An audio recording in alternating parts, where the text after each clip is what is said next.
Let's get started. I will do a quick intro. So here I am today with Mr. Timothy Wienecke. And tell us a little bit about what you do and how you got there. Sure. My name's Tim Wienecke. I'm a licensed mental health provider out here in Colorado and an adjunct professor. My practice specializes in helping men, veterans, and first responders build lives worth living. Prior to that, I had 6 years of advocacy experience working against interpersonal violence, both in the Air Force as an airman and on college campuses. So I've been in and around like Me Too, different social justice work for going up on 20 years now. Wow. That's a long time. And you recently decided to also start a podcast to sort of get the word out or raise awareness. Can you help me understand a little bit what drove that? Sure. So I was on the front lines when Me Too happened and the toxic masculinity discussion started, right? And it was really exciting at the time because I was often the only guy showing up to those spaces around fighting interpersonal violence. And it was like this huge wave that felt very good that it was starting to address things. And then over the years, working with guys clinically, that started to rub, like that kind of toxic ideal of masculinity and how it was being framed and what that was doing to guys. It really started to make me more and more uncomfortable. Mm-hmm. And then it all kind of came to a head when Richard Reeves did his book of Boys and Men. He's basically a policy wonk out of the Brookings Institute who started listing out all the ways that guys in America are struggling. And one of the things he said that really resonated is the only time you hear toxic masculinity is when they're critiquing a man's behavior and there's no agreed upon positive masculinity to counter it. Okay. Can you dive into that a little bit? Like, is it an example? Yeah. So men we know are more sexual than women or more physically aggressive than women. And it's important when I say these things that you remember I'm saying that men are taller than women, right? It's not that some women aren't more aggressive or more sexual than some guys, but on the whole, we share those things. And because of that, and because of how our culture instituted it, women were possessions.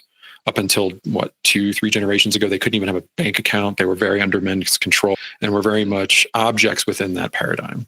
As women gained power and freedom, men haven't adjusted, right? There hasn't the dream of feminism, if you will, right? The idea that everybody gets a choice, right? If you want to go traditional, if you want to live that life and you find a partner that wants that, that's great. No harm, no foul. But people need the choice. Yeah. When you look back at some of the kind of more toxic behaviors, like you and I were kind of geeks back in the day. Do you remember Buffy? Yeah. Right. So, and at the time, though, I got to say, like, at the time, that felt almost feminist because it was a strong woman, exactly, right? Ass kicker. 100%. When we watched that, and that was a big deal. That was very empowered and feminist. You go back and watch it now, and it's cringy. Right? It's really sexist. It's overly sexualized. The writing of the women is kind of dumbed down.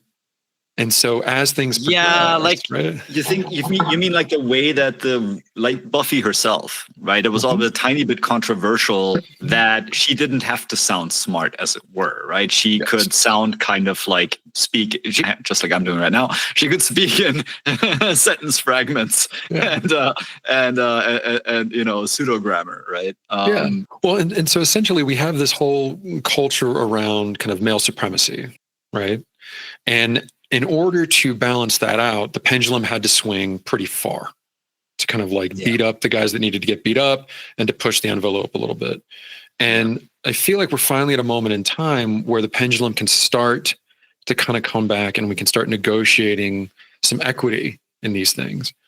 But we have also seen masculinity. So this is weird, right? Because if you look at the overall playing field, it's like, okay, so femininity has evolved, has maybe changed. And the way we should perceive femininity has changed. It's not this kind of like ditzy, sometimes you can be tough, but it's cool to be tough for a girl kind of like vision, right? There is like fundamentally more strength interpreted.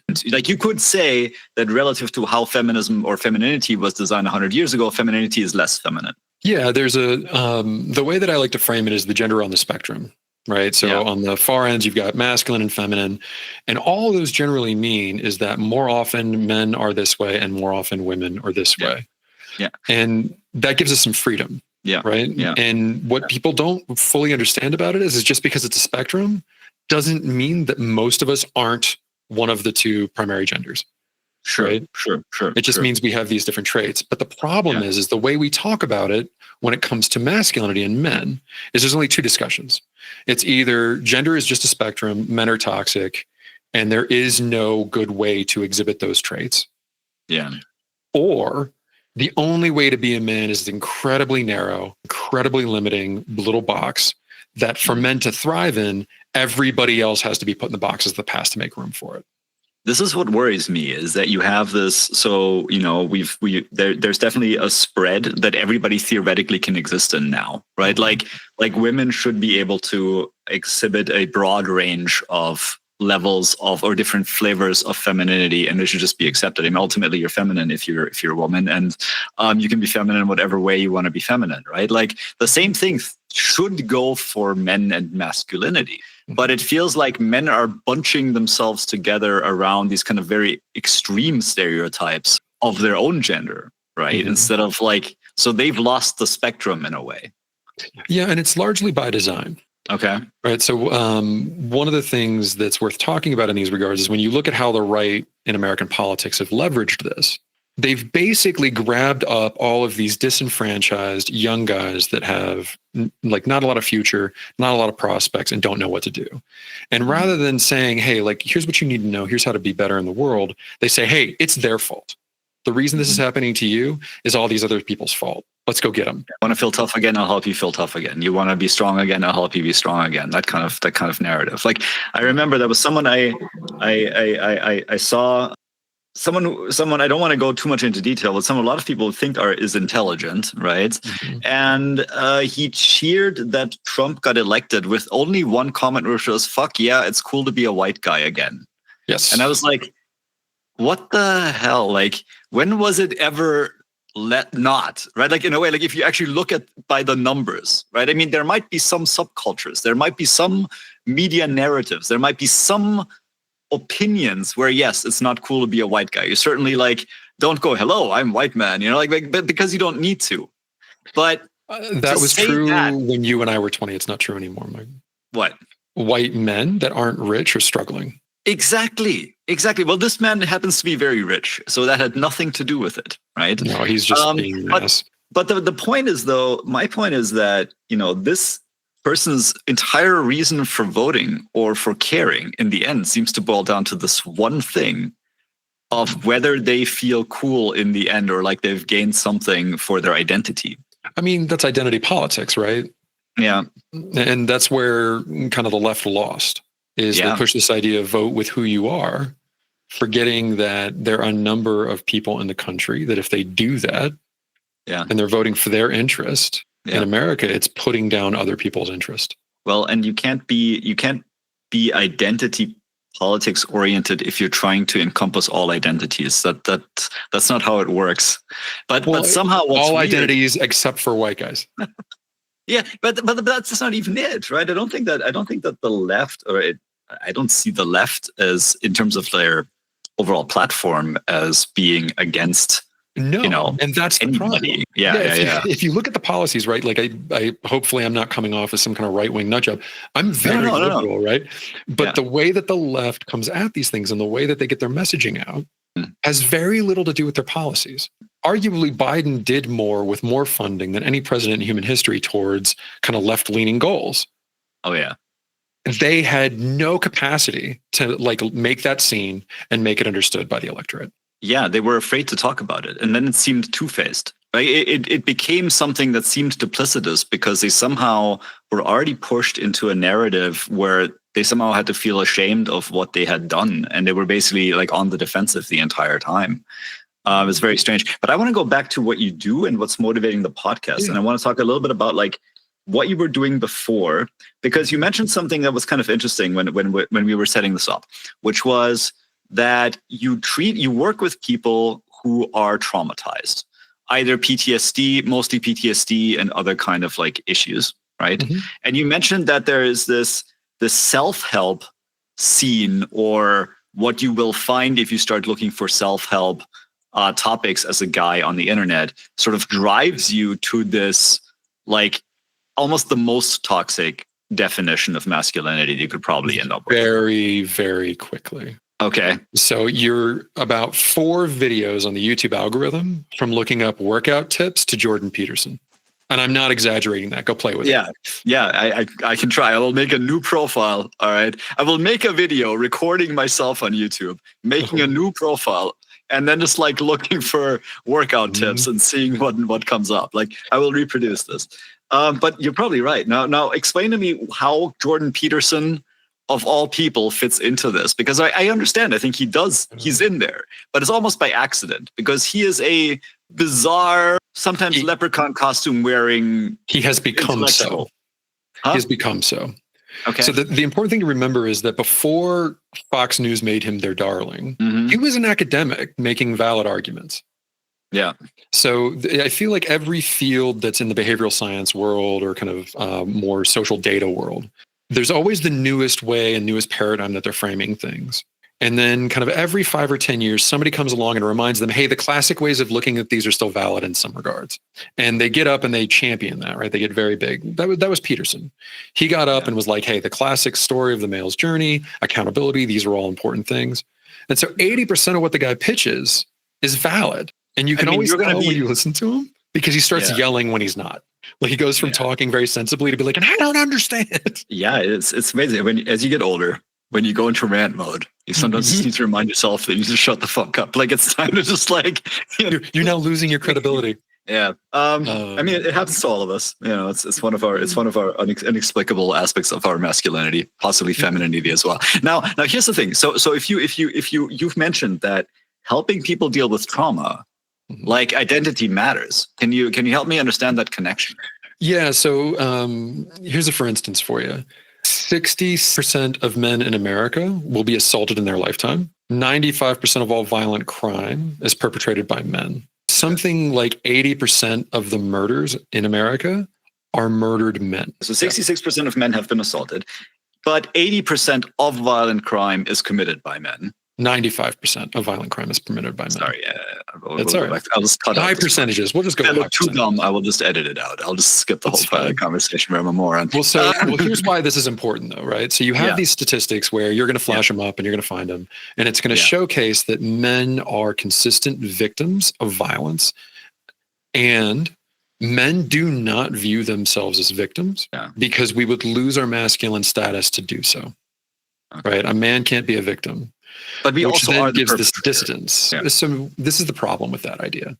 Yeah. So 1 in 3 women survive a sexual assault of some kind in their lifetime. The numbers right now say 1 in 13 men. I think those are soft because it's drastically underreported of men experience some kind of sexual assault in their lifetime. So by those numbers, if you don't like do anything else, your mind naturally jumps to wait. So like 1 in 3 guys are rapists? No, it doesn't work that way.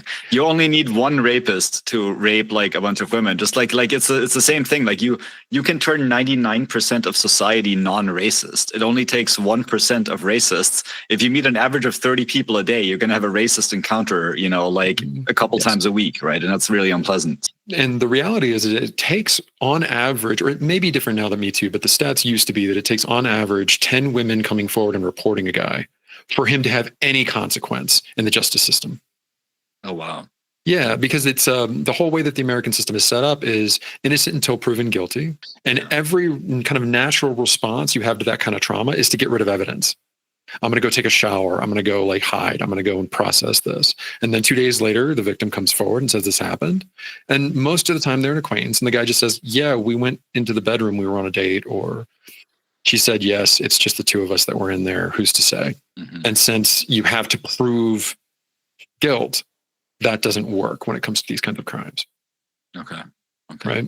And so it's important to talk about that because we as men come into contact with the guys that are doing these things. And some of it is just kind of natural ape pecking order stuff, right? Like the minute you take victim off your forehead as a guy, all of a sudden people aren't messing with you as much, right? Mm-hmm. It's just that willingness to be violent. All of a sudden violence goes away. And it's interesting too. They did a study where they looked at a bunch of kindergartners and they took the boys and put them in a group and they took the girls and put them in a group. And within the boys, they fell into a pecking order fairly quickly. Of this guy's the leader. This is kind of the order of who is taking prominence, where little girls are constantly negotiating who's at the top. Like it's just this constant social negotiation, right? Oh, interesting. More interesting than that, they then 20 years later brought those same people back into a room together. the men fell into the same pecking order. It didn't change. It didn't change. And it's because of just kind of like the ape kind of dominance set within kind of masculine negotiation of space, right? And you know, we're big brained. We can talk about social stuff. We can talk about social rules and intellect to kind of counteract some of that. But that's why men come in contact with it and why we experience it. And if you don't address that, men can't acknowledge when they're hurt. Like I always think of like my end of the story. I never thought of myself as a victim, right? Because I just couldn't, it was too much dissonance being a guy and being a victim. But in middle school, I got jumped by 3 kids that were bigger than me. And I never went to the hospital, but my chest and ribs hurt for about 2 months. So the beating was bad enough that they probably cracked some ribs. Yeah. And it wasn't a fight. I never thought of myself as a victim, and I never thought about it as an assault. I thought of it as the price of doing business for being a guy. Yeah. Yeah. And so if we don't kind of acknowledge these things, the dissidence just continues to hurt us, and our responses and our reactivity continue until you can name, like, this happened to me, this hurt me, and there are ways for me to be safe in the world and ways for me to process this, instead of, well, men just need to be tough. Yeah. Right. Yeah. So how does this fit into recovery? Like, if you have a specific person you're talking to them, you know, you're worried about what kind of self-help they find on the internet. Like, what is your approach? So the big one is pain without purpose is just suffering, right? And there's tons of pain in the world. Life is pain. There's entire philosophies around that where you're going to go through your challenges. And most of the best things in life tend to be on the other side of some pain, right? Like our professional success did not come without sacrifice and work and things that kind of hurt to get through, right? And so the big thing is first it's teaching them skills on how to regulate this stuff, how to pay attention to what's happening to you, to give you other options to respond in the moment when these triggers are happening to you, so you can slow things down and make different choices, break some of those behavior patterns. Once that's stable, then we've got to figure out how this integrates into your story. You know, essentially, narrative therapy is kind of like a Rocky movie, right? Rocky shows up, gets his face kicked in by something. Then the middle of the movie is a lot of montage music and some old man yelling wisdom at him. And then he comes back and beats the thing that kicked him in the teeth, right? And that's what you want to do with your story. Like, I went through this, I learned this, I am stronger for this knowledge because, and now I'm better in my world. And essentially, I'm summing up like 6 months to 2 years of clinical work in like 3 sentences, right? Okay. Yeah, but well, what I'm trying to understand. I could see that happening through a few different approaches to shape that narrative. How does it tie into masculinity or identity in particular? Because you said it's impossible without it almost. I think you mentioned that in a precursor to this conversation. Yeah. So essentially, the idea, one of the problems with how privilege impacts the privileged is it disallows you from seeing yourself. So the first thing that we think of when we think of culture, when we think like as a white person, we think of anybody not white, despite the fact that there is a white culture. When a cis hetero man hears gender, they immediately do not think of men. They think of women's stuff, trans stuff, right? People outside of the binary. Yeah.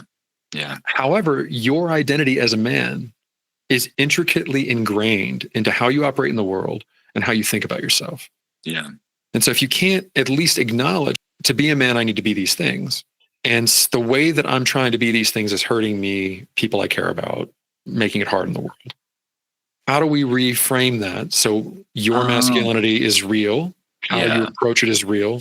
But instead of this kind of like anger and like projection of safety into the world, how are we using that to connect? How are we using that to defend the things that are important to us? How are we using that to make our families feel safe? How are we using that to make us feel safe? I got it. So in a way, you're trying to steer somebody away from the Rocky story. Because I mean, the Rocky story is the ultimate depiction of masculinity. That's like, you just get, you work yourself to the bone, you turn yourself into a killing machine, and then you pound the shit out of that guy. That's not what we're looking for here, right? So you're trying to redirect that. I mean, you're trying to establish more of a sense of being secure in your identity and finding a way to put yourself back together without going to that extreme. Well, and it depends on the type of guy. So let's say that I'm working with a police officer who's on the SWAT team. That is his story. He is going to be violently capable. He is going to leverage that violence in the world to keep people safe. How does he make sure that that's something he can do and not something he has to live in? Right? Most of us aren't. Like, this is really important to acknowledge. Most guys, by the time you're middle-aged, if you're still getting into fights, if you still experience violence, your life has gone fairly poorly. Yeah. Yeah. But there are a significant portion of men where that physical aggression is present. And the socially acceptable and socially useful way to bring that into the world is by being in roles and environments where that takes precedence, whether that's going and contributing to martial arts, being part of a gym, channeling that, teaching kids how to fight, right? Doing something useful with it, or going so far as to be in the military, police officer, etc. But do you think, does this mean that there is a sort of higher occurrence of police officers who are effectively violent people, like people who would have trouble channeling violence even if they weren't police officers? And maybe so the way, the frame I like for it is physical aggression. Doesn't need to be violence. Okay. But those people, like, if a lot of guys are the guy that walks into a room and his first thought is he looks around and assesses for threat and immediately kind of goes into that 8 pecking order space of like, who's protecting this space? Okay. Right. And there are a number of men that really resonates with. And a lot of those guys gets drawn to those types of careers. Now, the way that goes ineffective is we immediately assume protection is violence. Right. And so getting those folks to like bring in the awareness of it, bring in the capacity for violence, like you can be good at violence, but that does not make you a violent individual. Yeah. So have you thought about anything that, I mean, it sounds like what's something that's pretty important systemically is to depoliticize this, right? Like, these shouldn't be topics that have to do with whether you vote to fuck America's allies and sell your country to Russia, or whether you vote for democracy or building up your past, alliances and, I don't know, a social safety net, right? This has absolutely nothing to do with any of the policies that ultimately, sort of make or break America's status as a world power or as a social. On an intellectual level, that's correct. On a practical level, I don't think it's possible. I think we need to win back men by acknowledging the space that different kinds of masculinity takes up. Yeah. And we also need to acknowledge that some of these traits are masculine, and it's great when a woman has them, right? Like they talk about girl power, girl leadership, women moving into the corporate world. People who are career first over family, that's a masculine push. And there's nothing wrong with it. It doesn't matter who's doing it and what they got between their legs, but that's more masculine. Just like if a guy wants to be the stay-at-home dad, what's wrong with that? Absolutely nothing. But that's effeminate. Right? He's moving into a caregiver role. I'm a therapist for a living. That's effeminate. I'm also a veteran of the Air Force. I've also been in a number of fights. I've thrown people at bouncers, right? Yeah. Like, we are a mix. Yeah. All right. Yeah. That, I don't know. I'm not sure. I'm trying to figure out if we can bring this to a proposed solution, but I think that the answer is going to have to be, conversation over time and seeing if the awareness, like the social self-awareness, shifts a little bit again. I mean, the big thing that's been consistently talked about out in the space, and I think has good traction as far as a policy and progressive push, is we have ignored men's issues because the people for the last 20 years that have been talking about them are men's rights assholes. And when those people are the ones carrying the flag, it's really hard to hear that 1/3 of college students are boys. Most of them don't make it through college their first time through. Yeah. It's really hard to hear that most men who aren't rich are in profound isolation and depression. Yeah. And we need people that care to speak to that instead of letting your Bannons, instead of letting your Trumps take that space and own it. Yeah. That sounds like it would help a lot. It also sounds almost impossible to get to, right? I think the problem is we have definitely, like, not we, but like society, politicians, media. I mean, politicians' incentive. I think that political and media incentives work against this in a pretty extreme fashion. Agreed. Because politicians and feed off emotions. You use public opinion as a negotiation tactic, effectively, and that's what most of the public doesn't realize. We were starting to talk about this a little bit before we started the show, about how people follow politics like they follow a team. And what's fun about following a team is you just end up cheering for the team. You want them to win, but you identify with their wins, and you identify with their wins. Exactly. Yeah. And I mean, this kind of kills off, any actual substantive debate in a way, because you no longer care what the actual topic is. You no longer care about the facts being debated, or maybe you don't want to bother like thinking about it that hard, about whatever, right? Like, but the point is psychologically, you no longer care. You just want your side to win at that point. Yeah, the minute you start thinking of yourself as a liberal, progressive, conservative, Republican, Democrat, and you identify with that, there's a certain immediacy of like, this is what that means, and this is who I'm rooting for. Mm-hmm. Instead of, I'm a citizen, I'm a neighbor, I'm a person. And we're starting to see that conversation shift. The reason I'm jumping in on this podcast now is because there's more room for it. So you've got people like Reeves he was a top 10 book. He did the podcast run. We've got Scott Galloway, who continues to be in the space talking about the complexities of masculinity and the struggles of young men. We're starting to get more nuanced voices that are credible instead of these guys just screaming about men's rights as an excuse to put women back in their place. Mm-hmm. And so it's starting, but it's going to be a long road. I think this election was fundamentally a like, hey, if this doesn't get addressed, this all is going to continue to go poorly. Yeah. Like you cannot disenfranchise 48% of Americans and expect to win. Yeah, absolutely. Absolutely. I mean, you always have to, you have to be inclusive. But like I said, I mean, I think we were at the politics and the fact that it goes, it's about emotion, right? It's about, oh, look, you're getting screwed. We're getting screwed. This is terrible. Help us out, right? And you're using, the politicians are using the emotion of the public as a negotiation tool. Yes. So they're basically, the more emotion they can cause amongst the public, the more leverage they have for their agenda. And it's moving so quickly. Yeah. Yeah. And the public isn't fully aware of this. No. In a way, they're not fully aware of the fact, like they have to really understand in both cases, right? Neither political party or no politician is innocent here. They have to understand how their emotion is being used as a currency. And it's also understanding that we're all susceptible to it. Yeah. Everybody I talk to about this and work with, there's this presumption that people on the other side are stupid. If you go to Breitbart for your news, you're an idiot. If you go to CNN for your news, you're an idiot. Neither of those statements are true, but there's no conversation to be had between those two people because neither of you believe where you're getting your information from. Right. Yeah, you're completely isolated at that point, right? These people are never going to actually exchange ideas at that point. And once you're isolated, you're vulnerable. Yeah. So this is where the media comes in. Because they fill that space. Yeah. So one of the big isolation bits that's interesting is the only noticeable thing in how we spend our life that is different is the amount of screen time has gone up. And as the amount of screen time has gone up, social isolation among men has skyrocketed.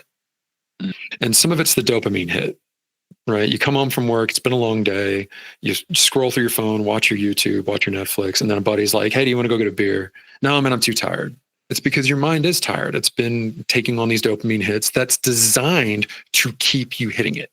Yeah. And it's important not to demonize the medium, right? It's the algorithms involved. But at the end of the day, if you're using media to connect, if you're using YouTube to kind of like get to a community, if you're using Facebook to set up get-togethers, that's fine. Yeah. But instead, we just become more and more passive and more exhausted and more isolated. And so you're just in your own head. And now with the internet, you can connect with other people like you instead of a community of variation. Unfortunately, Facebook was in the space first and most successfully. Yeah. And so now as all these other platforms come up and people start to go into them, the echo chambers are getting louder. Like if you're on Blue Sky, you know what you're going to Blue Sky for. And there isn't even a divergence of opinion there, which means that the friends of yours that you maybe have that disagree with you a little bit, that you still have managed to maintain, are gone from your world. Yeah. Yeah. Well, hang on. This is not like it's better on Twitter, right? I mean, this kind of the issue is that Twitter is so overloaded. Like the algorithm seems to be so caustic somehow. Like if you at this point, if you make a non-caustic statement, it'll just vanish. Mm-hmm. And if you post something and 5 people answer and one of the answers is caustic, that one will surface over and over and over again. And so I think that this really is a big deal. Now, Blue Sky isn't necessarily better. I think that it's not better or worse. It's just another network. Yeah. But by the way, there is a solution to this kind of. I recently heard an episode of the Economist podcast. They have a podcast called The Intelligence, and they interview a lot of different people. They have a lot of different topics. And they had a survivor from the political violence on Robert Duterte in Manila, in the Philippines. Mm-hmm. who said that actually, I mean, they described basically the entire MAGA movement has basically happened before. It happened on the smallest scale in Hungary and then Manila and then, the Philippines. Why do you keep saying Manila? Happened in Hungary, happened in the Philippines, happened in the US in 2016, happening kind of in Germany, in other European places now, although obviously kind of more under control. And to some extent is happening in Russia. I mean, like Russia itself is actually has this kind of culture evolving. And it turns out that one thing they've done since they've sort of gotten the Philippines back on a better track, they have their own social network built on a different kind of sharing algorithm. And they've basically, I think they call it the Matrix, which is a bit, that's great. Yeah. So it's going to tip off the You can tell it was a bunch of guys our age. Yeah. It's like, it is like, there's this kind of like sarcasm, like you get back in the Matrix, right? Stop like thinking all this extreme outsider stuff. And just sort of rejoin the social cohesion, the fabric of social cohesion.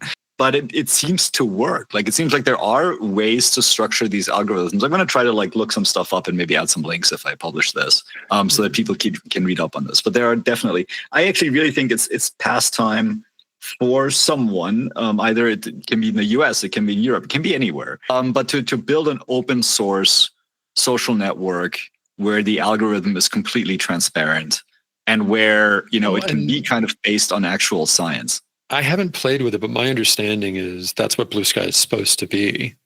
Yeah. But it's only drawing liberals, right? And this is the problem, as there's all these different things that are competing in the space, and we can't get enough of them. And when you talk about the Philippines and some of those other countries, they're collectivist enough that when a social movement happens and says, hey, we're all doing this, they all go. And that's great. But America is the most individualistic culture on the planet. We won't do that. It's just not within our culture set. How do you? That's a totally separate story. I mean, the U.S. has basically seen collectivism as communism and as the enemy. I don't know, since forever or since World War II. I don't know. I don't know if it started. It's always been the story that the oligarchs have used to keep running things. Yeah, that it's on you if you're poor. Yeah, if you worked harder, you wouldn't be poor.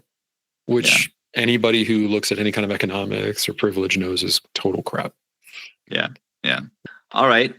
Cool, man. I mean, it's been awesome catching up. We didn't get to even talk about the Doppelganger book where the woman went on a deep dive into Bannon's channel. I'm going to let you go because I'll ramble your ear off all day if you let me. We can do another talk.